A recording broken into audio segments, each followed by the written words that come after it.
Sick. Welcome back. Week 2. Yeah, week 2. Fucking doing it. Yeah. In that time, what have we done? We've gone back to work, come back again. We went to Polaris. Yeah, that was sick. Yeah.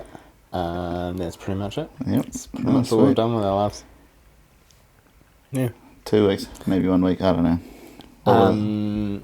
Well, you threw me the curveball of me just talking about... Our last time.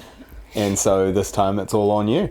Yep, and cool. You've got to talk about yours. Take it away, you reckon? Yeah. All right. So this week, my album is going to... I feel like it's a heavy hitter in the, maybe early sort of hardcore era. Do you know what year it came out? I think it was 2000. I don't know. I think it was 2004. All right, that's what you're going with? Yeah. No. And then their debut album was 2002, I think. Yeah, that I haven't even tracks. said it yet. Nah, yeah, but that's all right. You can say it. But anyway, it's it's Watch Out by Alexisonfire. Old Alex is on fire. Yep. So that's 2004. 2004, and you got it.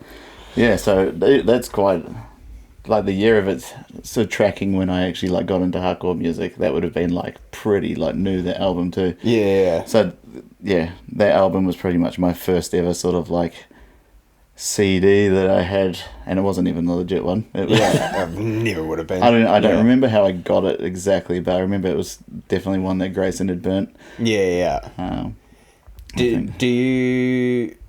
Do you remember anywhere that you could buy real CDs from? It was all just download and burn. Yeah, it was all download and burn stuff. Yeah. Yeah. So yeah, that was it there, and I can still remember the disc.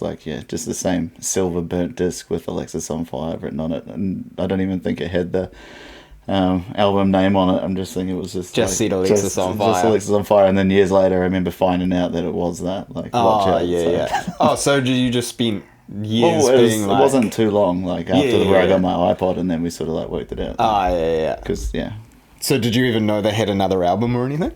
Yeah, kind of, only because of everyone else saying that, because they had the previous had 44 caliber Love Letter and all that. That was a lot more raw, that one. Yeah. But yeah, so just remember that. Yeah, I definitely had that in my CD player in my room for easy 2 to 3 years. I used to listen to that going to sleep every night. Yeah. It'd be just play and then set the timer, sleep. Do you think that you had listened to it when it first came out? Because you would have been, 15-ish? Yeah, probably not brand new. I said, I didn't know much about it when it first got into my hands. Yeah. But it was that, and a couple more sort of albums that we Yeah. used to be on rotation. But yeah, that was sort of the key one. And I think that sparked a bit of a love affair with the band for the rest of time. Yeah, and what do you think, specifically about... I'll step out and be what do you think it is about Alexis that you think made you... Because you obviously would have heard a lot of other music as well, because everyone would have been sharing with you, but for some reason Alexisonfire back then gave you something. Yeah, I don't know. I think it was more to do with... hearing Dallas's voice as well as the scream, the whole crossover thing between the two. It was just a bit of singing and a bit of heavy screaming and stuff like that at the same time. And would you have heard it Under Oath by then? That was all in that same sort of era. So do you did you you obviously don't know what your mindset would have been then, but did you have a comparison of these guys sing and scream and these guys sing and scream, or did you I don't know how to word it. Yeah. What, between them or were you these guys are in similar, or because if you look back on it, they were very different. Very different. Yeah, for sure. No, not really. I think it was just for me, music's always if I get into an album, I sort of think it's the right time that I have that mindset. No, not mindset, but just the feeling that I could listen to it. It's something that I would like and enjoy at that time. Yeah. Sometimes when I get a new album, it's it's almost a bit forced for a couple of weeks trying to listen and get into that sort of vibe with it. Yeah. I don't know. It was just instantly good. But I think it was just that whole I don't know, like not quite. It wasn't punk or anything like that, Yeah. but it was just like real melodic, super like. But still some weird bits in there too. Yeah. But yeah, I don't know. You just hear that first song, and that just like the opening track. Is that Accidents? Is that? Yeah, Is that the first? I'll just play it, and then we'll bleep it out if it.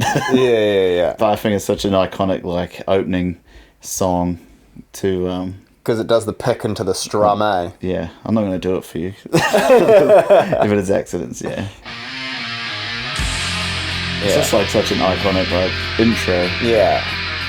But yeah, definitely good. I feel like some bands don't do like good intros anymore. It's just like a good sort of. Yeah, and like if you, because obviously that was the first Alexisonfire that you heard, and then you would have heard their album before that. Yeah. Do you? Because back then we wouldn't have really appreciated recording, production, and mixing and everything like that. But like listening back to their newer album, Watchout, do you appreciate that they had like stepped up their game, even though back then you didn't? But yeah, probably. Like that's still like now listening to that, that's still wicked. But like you mean from like the album before, definitely. Yeah. No, it was definitely like they had definitely stepped up their quality. Because do you think that like they would have like because of that step up in mixing and production and everything like that is one of the reasons that kind of got them off? Or do you think regardless of like they could have released Watchout with the same quality as their first album? Probably, I don't know. Like that is a hard one. Maybe. Who knows? Because now, like, look, they're so big now. Yeah. Or were. I don't know. Well, and that's the thing, because like Dallas is obviously an amazing singer regardless of how something's recorded. Yeah. Look, I don't know. Maybe, but like, I think that's just their natural progression, isn't it? Like they must have had something for that first album to be like good, and then them to make another one and it be just shitloads better. Yeah. So they're definitely onto something. And is there a favourite track that you've got on there? Is it? Oh, I don't know, man. Like it's just probably I'd have to have a like. I was listening to it this week again just to like actually go, what this is going to be my album. Yeah. I don't know. There's just I don't know. I don't think I actually have a like proper favorite track off it. Like I said, it's just that first intro for me. It's like as soon as I hear that, I'm just like yes. Well, go this way then. So you've got the track list there, and so is there a least favorite? Is there something that you're like, oh, I haven't listened to the album in ages, but I could still probably skip this song? Is there something in there that you're like? You have to, let me have a quick little scan through. Yeah. Oh, see, that's another banger as well. I remember something about Happiness by the Kilowatt. I don't know. Maybe. Doesn't do it for you. Maybe. It's too hard. So. But it's still like. Yeah, no, sorry. I can't pick like one. I would I would just sit there and listen to the album on loop. So it wouldn't matter. Like. Because Happiness by the Kilowatt actually is a song that I used to play people that didn't like hardcore. Like, they were against screaming. Yeah. Because he has such a good voice. And it wasn't, like, too in your face like a lot of other hardcore and stuff. Yeah, like I said, it's still good. It probably is, like, one of my least... Oh, yeah. Not saying you have to not like it, but that was, like, the one that I would, like, play people to be like, you know... Yeah, no, that's fair though. Like, maybe that's just because I was like, that's the same thing about just putting tracks in for the hell of putting them in sometimes. Yeah. Do you know, like, it might not fit, but it's just because it's song, like the last song on the album. Yeah, they needed something else. Yeah, I don't know. And as a guitarist, well, like, obviously just an avid guitar, you like riffs and the sounds of guitars. I don't know. Tones. Yeah, that stuff. Do you think that's a big part of what you like about Alexisonfire? Because did they have 3 guitarists? I don't know. No, there was only the 2 of them and bassist. Oh, okay. Yeah. All right. Yeah.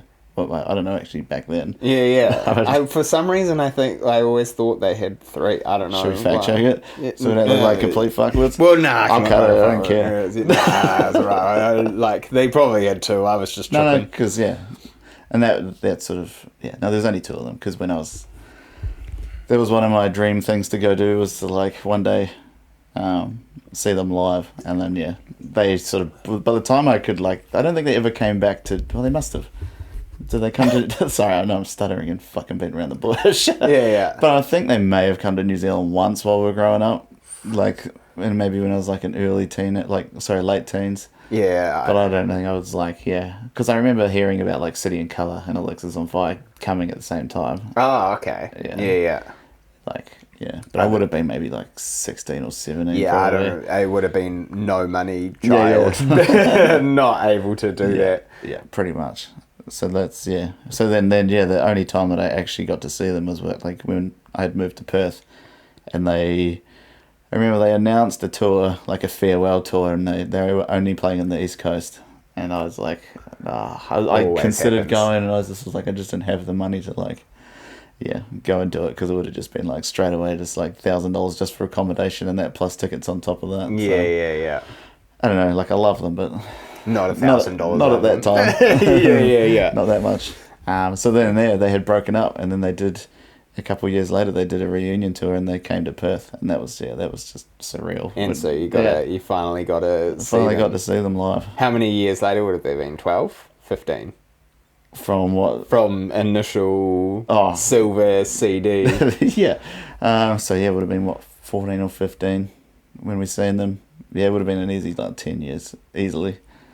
Yeah, so 10 years later. Yeah. Finally get to see them. It doesn't sound like a lot, like I'm not that old. Like, it's like 40 years. Yeah. But still, like, the fact that, like, because there's a lot of bands that kind of do get put on the back pedal. Like, there's obviously, like, bigger ones, like, that you, regardless of kind of how old you are, you'd want to go see. Yeah. But then there's some that you're like, oh, they've fallen off, I don't really care for them anymore. But obviously Alexis for you was one that you were like, I don't care, like, I'm seeing them, like, I need to. Yeah, pretty much. That was it. And, like, I didn't love the other two or three opening bands at all. It was all about, like, Alexisonfire. Yeah, like, yeah. That was it. And then as soon as they just, started playing, I was just like, it's one of those ones I can understand why people get emotional with, like, when they see famous people. But it was more for the fact that I was just like, oh, man, I'm finally here, like, I've seen them. And so, I was just like, I was definitely, like, not holding back tears, but I was just, like, far out. Surreal about it, yeah. Like, all those, like, feelings and emotions and stuff for you to, like, and just memories as a kid just come flooding back. So I was like, it was cool. And so it was everything and more when you saw it. them? It was sick. Yeah. Not that, like I said, I'm not like a super fan of them. It was just one of those things where it was like just surreal to see them at that time. And do you think that, like, going back to when you first heard the album and stuff, do you think that kind of shaped the type of music that you would be heading towards? How I was saying, when it got into Finch's Say Hello to Sunshine, it put me on a weirder path. Do you think Alexisonfire was one of the ones that kind of shaped probably the way that you definitely went? Yeah, probably, like I said, because in like the same sort of thing, they're almost like, they're not exactly the same, but then like bands like Sayasin and stuff like that are very sort of like similar with the like singing, screaming side of things, and still very like, I don't know, just big melodic sort of bands. Yeah, and screaming and stuff. I don't know. And do you think that's... So it probably just leads through to where I've like been. Yeah, and do you think that translates to like now? Is that something that you look for now? Still probably, yeah. Yeah, I think that's just like in my blood. Just trying to find the high of finding another Alexisonfire kind of thing. Maybe. But I don't know. It's more just that style rather than just like that. Them specifically, yeah. But yeah, that's kind of, that's like where that's the album. And what about like, so Watchout, obviously a couple years of listening to that on repeat. Did you get into, is it Crisis and then is it Young Cardinals? Yeah. Because they had that EP in between, I think, if I remember correctly. Yeah, something split EP. Yeah, so Crisis was that I sort of fell off the bandwagon with them like afterwards, because you remember we were talking about that the other day where I didn't realise that album was like, had been so early on as well, like Crisis, like 2006. Because I think we were saying it was the same time as Define the Great Line. It's just like, and then because I didn't pick that up for maybe a few more years, same thing, just like no money, no like struggling to download stuff, and so definitely, but that Crisis is probably like my favourite album from them. From them. Yeah. But we won't go down that because that's an album for another day. Yeah. But so that's my favourite album. I think that's definitely their best one for sure as well. But we'll leave that there for. And so because in Watchout, one of the things that sticks out to me is I don't know how best to describe it, but it's haunting, I guess, is definitely the some of that. only way that I can, like, even when he's singing, it has the haunting vibe to it. Yeah. And do you think that that's because you kind of get it in the first City in Colour when it's just him and a guitar, but then when City in Colour kind of started going a bit more country and stuff like that. Yeah. But like Folky and stuff. do you think that Alexisonfire could have done better or worse following more of that haunting style? Because they kind of just refined themselves and took out a lot of the, I don't know, because Crisis I do think is their best album too, but they took out a lot of experimental stuff that they had in Watchout and kind of just perfected Alexisonfire. Yeah, for sure. So do you reckon if they went another way, like we could have had something much different, or maybe? Yeah, I mean, you kind of hit it on the head. Really, I think they just sort of just refined their sound really, didn't they? With that third album. But yeah, I don't know. It's hard to say because it didn't happen. So. Yeah. But like, well, I guess, but like I said, I do agree. Like, it's definitely like haunting some of those songs where it gets quieter and you hear Dallas's voice is just definitely on like in the minor sort of key as well. Like that whole side of things. But I don't know. It definitely would have been different, but I don't know if I still would have enjoyed it. I think, but I just think Crisis is. They definitely headed down the right road, I think. Yeah. Oh, yeah, absolutely. Because, like, I'm just thinking, because, like, with the hauntingness, normally when you get bands that kind of branch out, because they obviously branched out from that punky, singy, screaming, faster pace of their first album to Watchout, which kind of slowed down and became more haunting. Normally you'd kind of see them go even further into their experimentation, but they kind of like reined it in. And like, do you think that was like a conscious decision for them? Probably. I think that's with a lot of bands. Like they probably still wanted to stay quite heavy, but I think it's definitely like a more listenable sort of album, like Crisis. I think. So that's probably definitely a conscious. If I don't know if I'm answering your question, but no, that's right. It's definitely. I think it would have been a conscious one to sort of make that more.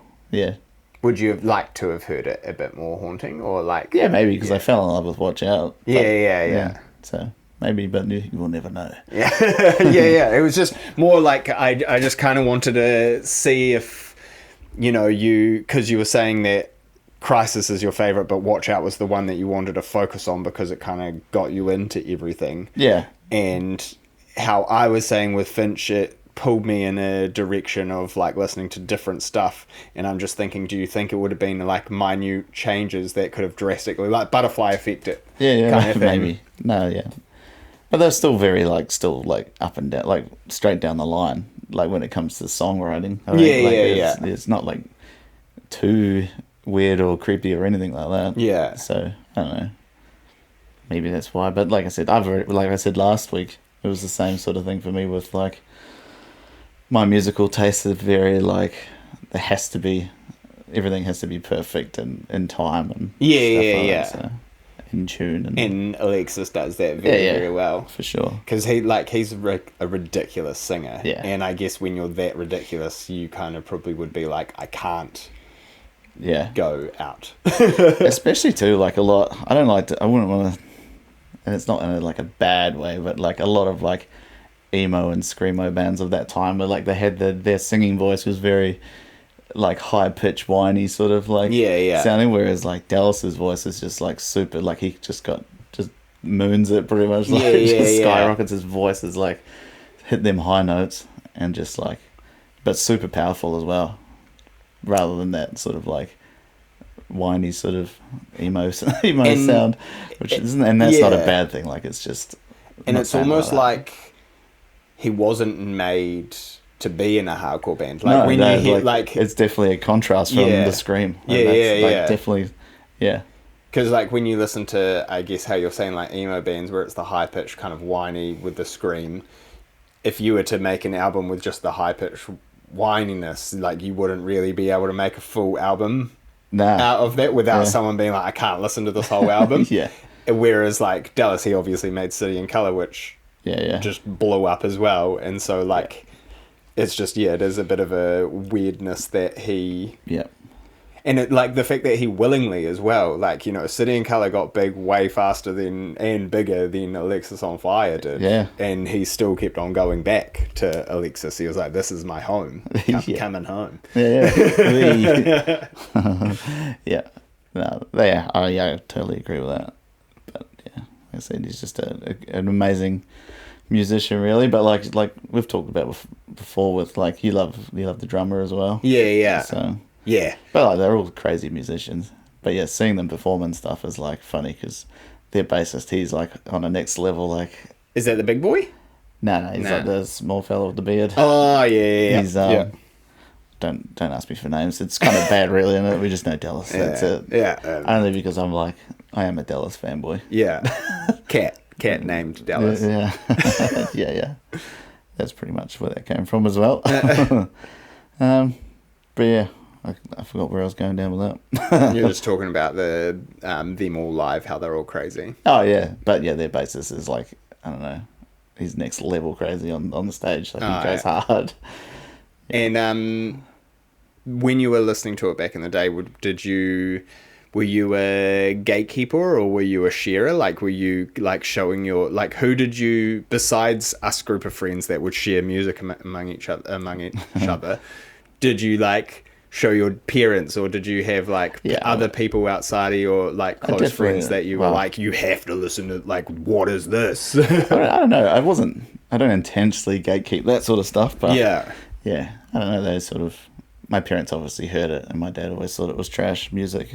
Yeah. It's Guaranteed. like, yeah. It's not a brass band. Yeah. But no, definitely. Like, I don't know. I didn't intentionally gatekeep anything, and I feel like we were those people, that friend group where people knew what we listened to anyway. Yeah, so I didn't really need to like push it on anybody. They would come to us if they wanted to. Yeah. Or if they were around it, they would have said it like anyway. fucking what's his name? The Oliver Twist, where he's like, "Can I have some more?" We'll give you this CD. Yeah, here's a burnt one for you. Yeah. No viruses, I promise. That's actually like something that did happen a lot, because I remember like,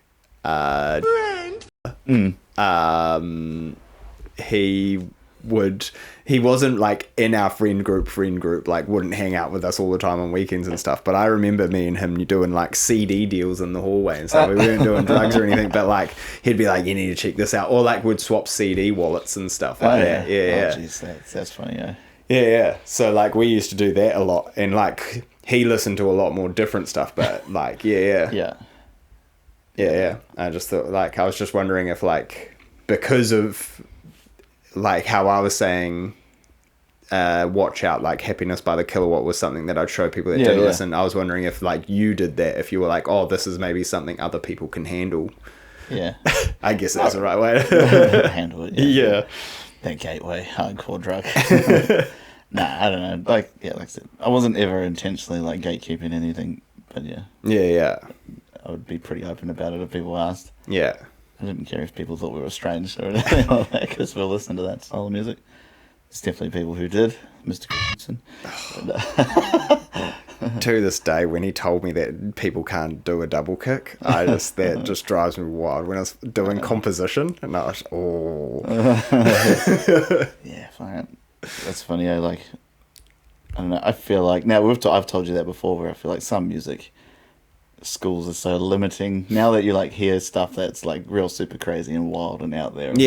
Stuff like that. And I go, why didn't I just do that when I was like learning to play music and stuff? And it's just people were like, it's I'd say it's along the same vein as people that like say that we need to be learning cursive and stuff still. Because it's really redundant in a world where we have like keyboards and stuff like that. Like no one really needs to learn like writing, I understand. What if everything breaks down? Like being able to like write. But cursive is no longer needed whatsoever. And people being like, you must learn the problem. I'm like, shut up. Like it's the same thing. Yeah. It's like that's what like music teachers were like. They were like, you have to learn. Why are you limiting me to this like one it's box? Conducting. You have to be able to do a 3/4 and a 4/4 on each hand. Like no. No. It's what a metronome's for, man. Yeah. Got a computer for that these days. Yeah. All right. So I have one more question in relation to Watchout and back in the day when you first listened to it.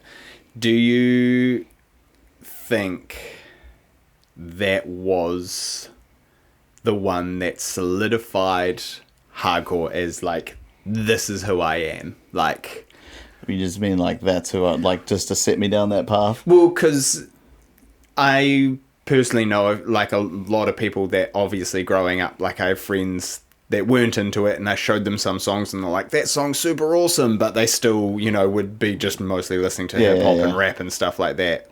But like they can tolerate the music, but they still didn't like make it their lifestyle. No, I think it was definitely part of it, because there was probably, and it's so like, I just feel so old saying it, but it's just like there was 3 CDs that were like, that was the 3 that I had that were definitely like, all right, this is it, I like hardcore now, like that's like, and then I just didn't want to listen to anything else, so that was like Watchout was one of them, and and then there was definitely, it was like a mix of the other one was a mix of Under Oath songs, because I was like, there was just Safety and Define. No, earlier. Oh, like, okay. Early Okay. stuff. Like, all right. Yeah. So before, Like Watch Me Die and stuff. Yeah. So like, obviously, it's so different compared to Alexis song, but on fire. But yeah. So it was that one, and then one of the As I Lay Dying albums as well.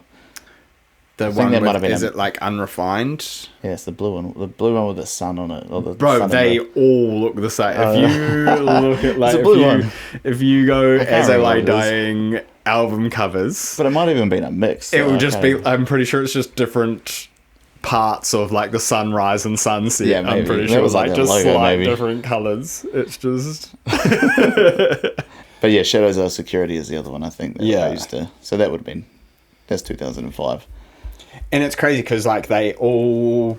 Well, it's not really crazy because it makes a lot of sense, but all 3 of them are very different, like all very guitar focused. Oh yeah, like they're all very like technical on their guitar in their own respective ways. Back then, it would have been subconsciously. That's why I liked it. Yeah, but yeah.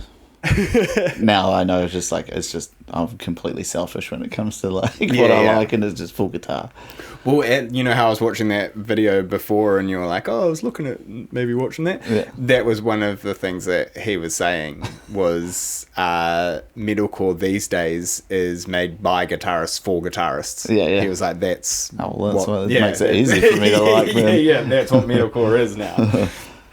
Yeah, no, that's fair. Yeah. I just thought that was like an interesting take, and I was like, yeah, that makes a lot of sense because it's a lot more like just call me out, just attack me. Yeah. But it really is. It's like all about the technicalities and like different tones and like what like what key they're in and stuff like that. And that is modern changing metalcore. time signatures in a song and stuff. And modern metalcore definitely has a specific tone. Yeah. Super. It's not. Yeah, I don't know. It's very. There's definitely like outliers and stuff, but I'd say like, But you hear guitar tones like from the As I Lay Dying album and stuff like that. It's very just like fuzzy and just full distortion. I think that's one thing that I definitely miss. I was saying to you about the Chariot and stuff. You don't get bands like the Chariot anymore, where you get the reverb where you go too close to the amp and like the like trying to time up. That's one thing that I've always like. If I could see the Chariot. One thing that I've always wanted, like, because they have I don't know how to describe it, but it's like the hitting the notes. They like obviously keeping time with a metronome while recording. Yeah. But like to do it live back in the day where they wouldn't have really had click tracks, maybe. Yeah. Like just watching each other and just timing it right. Just feeling it. Yeah, and that would have just been insane to like grasp itself. Yeah, no, that would have been cool. But I don't know whether or not back then. I don't know because I didn't play and I wasn't a big artist. So But I just you don't really get tracks. that these days anymore. Like that random syncopation kind of and stuff like that, and like the reverb and stuff. It doesn't really come through too much anymore. Nah. Yeah, just feedback through the amps and shit. No. I don't know. That's definitely I don't know. Maybe someone needs to do it. Because I'm pretty sure even in Watchout, there'll be there's a couple of songs that start off with just like the ring out of the guitar, because that was it. Like, it was like all about like doing jumps in there, like fucking bands, getting the ring out before you do the first fucking just before you hit it. Yeah. yeah. Oh dear. Yeah, no, that's it, man. All right. What about you? Do you have any sort of like specific memories about it at all, or did you really like into it? Not as obviously probably as much as me, but yeah, I definitely liked Alexisonfire. I've never been crazy into them. I've never, had them on repeat or something, but I definitely like knew the lyrics and stuff like that. Yeah. They were definitely like big, but I guess maybe from back in the day, the best way to say it, I never had any merch from them. Like when we did merch orders online and stuff, I never got anything from Alexisonfire, and I believe you and Grayson probably were the only two that actually did. Yeah, I did. I had I think I've still got it in my drawer here, like my Alexisonfire t-shirt. Oh yeah, one of them. Yeah. I would have got that when I was maybe 17 or something. Yeah. When I actually started, when I finished, I'd finished school and started working. You were like, let's get it, some orders in. Yeah. So that's how I would describe how into a band back in the day you were. Because if you got a t-shirt from them, because I had like a sales. What was the website? Like it was Interpunk or whatever. Yeah, there was Interpunk and Merch Now. Yeah. I think Merch Now might even still, but I'm pretty sure they've got a real crap selection. Yeah. But yeah, that was like... That was where I got them from. Yeah. It's funny too, I remember, unrelated to Alexisonfire, but it was the same order. I brought like one of the Under Oath t-shirts off there, and it had like a, I can't remember, it had a tree on it. I feel like I remember that for some reason. I thought it was a jellyfish though. No, I had like a tree, I can't remember. It was on the side though. I'll try. I'll try find it if I'll put it on the screen if I find it. Yeah. I can just remember having that t-shirt that I'd ordered, and then seeing someone who had like brought a fake one from somewhere, and they just looked so completely different. Oh, really? I was like, I got the real deal. But yeah, you couldn't afford real things. Yeah. Because I remember when we went to Taste of Chaos and seeing, we're getting off topic here. Taste of Chaos and seeing Under Oath, and then seeing that same t-shirt like at their merch thing, and it was like $40. I was like, I can't afford to pay that much for a t-shirt. Yeah, But even then, back then was wild for a t-shirt. Yeah, that is actually, because I'm pretty sure that was one of the things that I liked about buying merch, is like it was like $15-20 for a shirt, and then it was like pretty cheap for shipping. Maybe it was 30, and I still had $30. Yeah. And then like how I was saying now, it's like $50-60 for a t-shirt, and then it's $50-60 for shipping. Yeah, this is the other day, 45. Yeah, but that's a good price for like at a show. Yeah, and that's reasonable because like obviously it'll be small batches and stuff that they do. Yeah, but yeah, that's good. All right. Anything else? No, I don't have anything Alexisonfire driven that I can think of anymore. But it was definitely just listening to it again, doing a little bit of homework and that. Not that I did much, but yeah. It was really good to sort of just listen to them again and getting people into the office into it. Oh yeah, everyone. Well, that's the thing, is I do think they're like an easy. Yeah, definitely an easy intro into It's like the cannabis of hardcore and metalcore. There's Alexisonfire. Yeah. Well, look at that, and it's legal in Canada too. Yeah. Well, you could always be like, oh, have you heard City in Colour? And then people would be like, oh, his voice is so haunting and amazing. Boom, bring in just a chill Alexis song or something. Yep. And then I don't know, what's that You Burn First, where the other guitarist has the vocals, because that's kind of croaky, but he's not screaming. So you could bring that in, and then then they're hooked. That's it. Yeah. You're a full addict. Yeah, and then they're buying tickets to shows and buying merch and illegally downloading albums. Yep, that was us. Yeah. Oh dear. See? Yeah. Cool, man. All right. Until we meet again. Yeah. See you in 2 weeks, I guess. Yeah. Well, no. Well, look, we'll record some more. I think I got next week off from it. So I'm excited about that. A couple more shows to go to. Yeah. So that'll be good. Very excited about that. Yeah. Should we spoil it? Yeah. So what?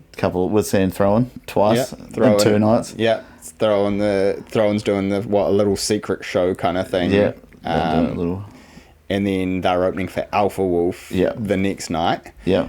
But they also have Invent Animate with that and The Devil's Wears Prada. Yeah, that's going to be a show. That's going to be such a good one. Is there anyone else playing? Maybe there I might feel be like another. there's another band. Maybe there was another one, a I local can't artist or remember. something. Yeah. I don't know. But those are the 4 biggies anyway. Yeah, that'd be, it's gonna be Can't so wait. good. Yeah. But yeah, no doubt. I'll insert some footage as well, I reckon, of the Polaris stuff. I got a couple songs. Alright. Yeah, it was a low-key show as well, so it was their rural. Yeah. Their, I like that. Regional tour, so that was good. But yeah. Alright. Alright. Ciao, everybody. See you.